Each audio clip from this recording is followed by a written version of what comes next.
Se você já tinha as cores na cabeça, como foi? Ai, gente, é muito difícil, mas é muito divertido ao mesmo tempo poder criar produtos, né?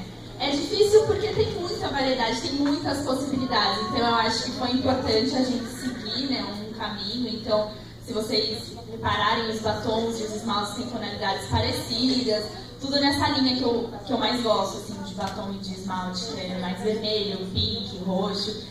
Também procurar um pouco de tendência, né, o que as pessoas estão usando, o que as pessoas estão buscando. Eu acho que o contorno e o iluminador foi uma sacada muito legal, porque está se falando muito disso e eu acho que ainda não tinha um produto tão acessível no mercado para as pessoas conseguirem reproduzir em casa. A pastinha para sobrancelha também é muito legal, acho que está estourando em vendas porque é um produto inovador e está todo mundo falando de sobrancelha bem marcada, micropigmentação. Então, ir atrás dessas tendências ajudou bastante para criar todos os produtos. Qual que é o seu item favorito da coleção? Todos. Olha, eu acho que o que eu mais busco no meu dia a dia é o contorno e o iluminador, porque eu gostei muito do resultado final, assim, ele espalha super bem.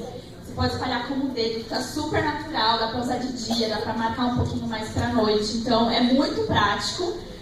Também da paletinha de sombras, porque são 10 cores e são sombras neutras, então você pode fazer várias combinações. Pode fazer um look bem básico, tem um preto que dá pra fazer um olho esfumado preto, então é uma paleta bem versátil, ótimo pra levar em viagem, na bolsa, sabe? Então tem uma paletinha com 10 sombras, enfim, todos.